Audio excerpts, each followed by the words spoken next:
കൊള്ളണമെന്നില്ല. അപ്പോൾ ഈ രീതിയിലുള്ള ക്രൂരത നടത്തിയ പോലീസ് ഉദ്യോഗസ്ഥൻ ഇപ്പോൾ എവിടെയുണ്ട് എന്ന് സ്വാഭാവികമായും പ്രേക്ഷകർ ആലോചിക്കുന്നുണ്ടാകും. അദ്ദേഹത്തിന് കാര്യമായ ഒരു കുഴപ്പവും സംഭവിച്ചിട്ടില്ല. അദ്ദേഹം ഇപ്പോൾ SHO ആയി ജോലി ചെയ്യുന്നത് ആലപ്പുഴ അരൂരിലാണ്. അപ്പോൾ അരൂരിലെ സ്റ്റേഷന് മുന്നിൽ നിന്നിപ്പോൾ ഇസ്സത്ത് സുൽഫിക്കർ കൂടി നമുക്ക് വിവരങ്ങൾ നൽകാനായി ചേരുന്നുണ്ട്. ഇസ്സത്ത്, മിന്നൽ പ്രതാപൻ, അതാണ് പോലീസ് സേനയിലെ അയാളുടെ പേരെന്ന് മനസ്സിലാക്കുന്നു. അപ്പോൾ മിന്നൽ പ്രതാപന് സ്വാഭാവികമായിട്ടൊരു സസ്പെൻഷൻ നടപടി അത് എത്രത്തോളം ബാധിക്കുമെന്നറിയില്ല. കാരണം ഇത്തരം കൃത്യങ്ങളൊക്കെ ധാരാളം ചെയ്തിട്ടുണ്ടെങ്കിലും എനിക്ക് തോന്നുന്നു ആദ്യമായിട്ടാണ് ഒരു സസ്പെൻഷൻ നടപടിയിലേക്ക് കടക്കുന്നത്. ഇപ്പോൾ അരൂരിൽ തന്നെയാണ് ജോലി ചെയ്യുന്നത്. അവിടെയുള്ള ആളുകൾക്ക് എങ്ങനെയാണ് പൊതുവെ മിന്നൽ പ്രതാപനെ കുറിച്ച് ഇത്തരം പരാതികളുണ്ടോ? എന്തൊക്കെയാണ് അവിടെ നിന്ന് നമുക്ക് നാട്ടുകാർക്കിടയിൽ നിന്നൊക്കെ ലഭിക്കുന്ന വിവരങ്ങൾ? ഇനിയിപ്പോൾ ഈ സസ്പെൻഷൻ നടപടി വന്ന ശേഷമുള്ള കാര്യങ്ങൾ കൂടി എന്താവും?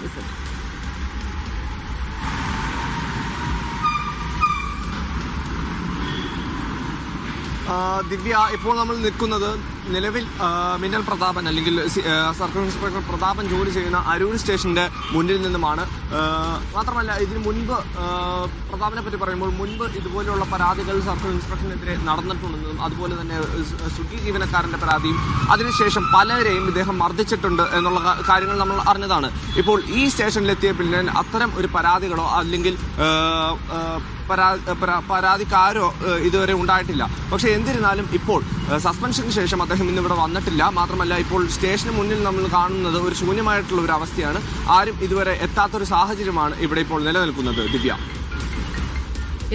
സസ്പെൻഷന് ശേഷം സ്റ്റേഷൻ ആകെ ഉറങ്ങിപ്പോയെന്നാണ് കേട്ടത്. ആരും നിശ്ചയമായി അദ്ദേഹത്തിന്റെ കയ്യിൽ കിട്ടിക്കാണും. അപ്പോ ഇനിയിപ്പോൾ അദ്ദേഹം ഇന്ന് എഫക്റ്റ് ആയിരിക്കുമല്ലോ അല്ലെ? അപ്പൊ സ്വാഭാവികമായിട്ടും ഈ സ്റ്റേഷനിലേക്ക് വരാനുള്ള സാധ്യതയില്ല. ഇനിയിപ്പോ ചില സാധനങ്ങളൊക്കെ എടുക്കാൻ വേണ്ടി വന്നെങ്കിലായി. എന്തായാലും നടപടി അത് പോരാ എന്നത് തന്നെയാണ് ആ കുടുംബത്തിന്റെയും പൊതുസമൂഹത്തിന്റെയും ആവശ്യം.